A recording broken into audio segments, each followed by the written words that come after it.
Celui qui est aimé par Allah subhanahu wa ta'ala a tout gagné. A tout gagné parce qu'il réussira sa vie ici-bas et dans l'au-delà, incha'Allah. Dans cette vidéo, je vais vous donner 5 signes qui indiquent qu'Allah subhanahu wa ta'ala vous aime. Et si vous pensez que ce n'est pas le cas, que vous n'avez pas perçu ces signes, alors je vais vous donner des moyens d'obtenir l'amour du Créateur subhanahu wa ta'ala. Pour terminer cette petite introduction, je sais que le générique a manqué à beaucoup parmi vous, alors le revoilà, à tout de suite.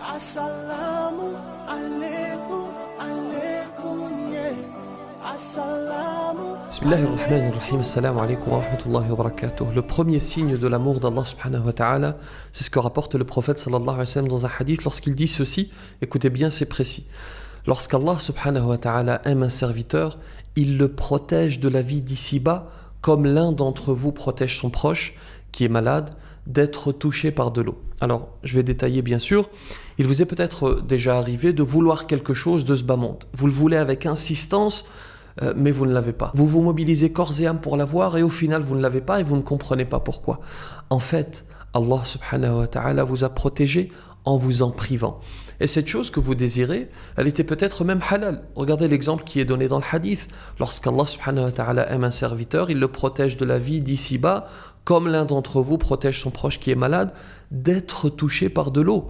Parfois, lorsqu'on est malade, qu'on a une blessure par exemple, il faut éviter de mettre de l'eau sur cette blessure pour éviter d'aggraver le cas, pour éviter l'infection.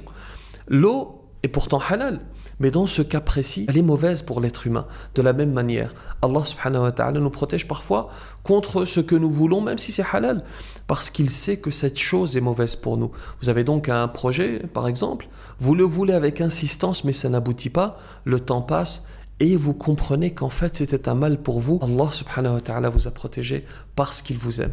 Deuxième signe, le prophète sallallahu alayhi wa sallam dit dans un hadith, إِذَا أَحَبَّ اللَّهُ عَبْدًا أَعْطَاهُ الرِّفْقِ. Lorsqu'Allah subhanahu wa ta'ala aime un serviteur, il lui donne al-rifq, c'est-à-dire l'indulgence, la gentillesse. Il dit dans une autre version que rapporte Ahmad, إِنَّ اللَّهَ إِذَا أَحَبَّ أَهْلَ بَيْتٍ أَدْخَلَ عَلَيْهِمُ الرِّفْقِ. Lorsqu'Allah subhanahu wa ta'ala aime les membres d'un foyer, il fait entrer dans ce foyer de l'indulgence, de la gentillesse. Si vous constatez sincèrement que vous êtes indulgent, qu'il y a de la gentillesse entre les membres de votre famille, alors c'est un signe de l'amour d'Allah subhanahu wa ta'ala, comme le dit le prophète sallallahu alayhi wa sallam. Sinon, si ce n'est pas le cas, alors ne baissez pas les bras et essayez d'obtenir l'amour d'Allah subhanahu wa ta'ala, comme on le verra dans un instant, et il mettra de la douceur, il mettra de l'indulgence dans votre cœur, incha'Allah. Troisième signe qu'Allah vous aime, l'amour des gens. Alors ce n'est pas toujours le cas, mais généralement celui qu'Allah aime, les gens l'aiment aussi. Parce que le prophète sallallahu alayhi wa sallam dit dans un hadith, certes lorsqu'Allah subhanahu wa ta'ala aime un serviteur, il appelle l'ange Jibril et dit, certes j'aime un tel, alors aime-le. Alors Jibril va l'aimer. Puis il appelle dans les cieux, certes Allah aime un tel, alors aimez-le. Et les gens des cieux vont l'aimer et on favorise son acceptation sur la terre. Tous les gens ne peuvent pas vous aimer, bien sûr. Ce n'est pas ce qui est dit ici, mais on comprend bien l'expression « les gens l'aiment », c'est-à-dire qu'il y a une sorte d'acceptation autour de vous. Les gens aiment être avec vous, les gens vous invitent et ils sont tristes lorsque vous ne venez pas, etc. Voilà donc les 3 signes. Alors, si vous ne vous reconnaissez pas dans ces 3 signes, si vous ne percevez pas ces 3 signes plutôt, pas d'inquiétude, pour au moins 3 raisons. D'abord, cette liste n'est pas exhaustive, n'est pas complète. Ensuite, ce ne sont que des signes. On ne peut pas dire précisément telle personne est aimée par Allah ou telle personne ne l'est pas. Seul Allah subhanahu wa ta'ala peut le dire avec précision. Et enfin, voilà 3 manières d'obtenir l'amour d'Allah subhanahu wa ta'ala. Vous allez voir, c'est très simple en théorie. Le plus dur reste toujours la pratique. Le premier des moyens, c'est le fait de suivre le prophète sallallahu alayhi wa sallam. Allah subhanahu wa ta'ala dit dans le Coran, قُلْ إِن كُنْتُمْ تُحِبُّونَ اللَّهَ فَاتَّبِعُونِي يُحْبِبْكُمُ اللَّهُ وَيَغْفِرْ لَكُمْ ذُنُوبَكُمْ وَاللَّهُ غَفُورٌ رَحِيمٌ.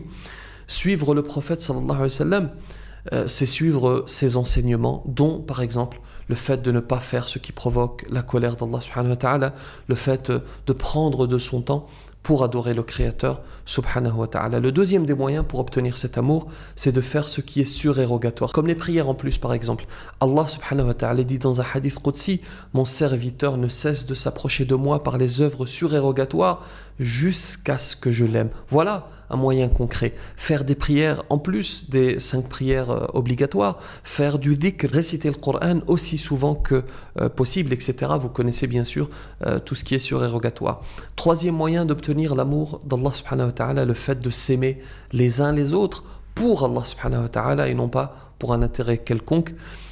Il dit subhanahu wa ta'ala dans un hadith qudsi, dans une narration sacrée, nécessaire est mon amour pour ceux qui s'aiment les uns les autres en moi. Qu'Allah subhanahu wa ta'ala nous accorde son amour. N'hésitez pas à mettre en commentaire d'autres signes de l'amour d'Allah subhanahu wa ta'ala si vous en connaissez et que vous en êtes sûr. Je passerai pour répondre et pour confirmer. Alors on reprend notre petit quiz pour terminer cette vidéo. Voici une question à propos de l'islam. Quels sont les 10 compagnons promis au paradis? Alors répondez sans Google parce que sinon ça n'a aucun intérêt. Et même si vous ne les avez pas tous, citez au moins ceux que vous connaissez, Inch'Allah. Je vous remercie pour votre attention. Que la paix soit sur vous.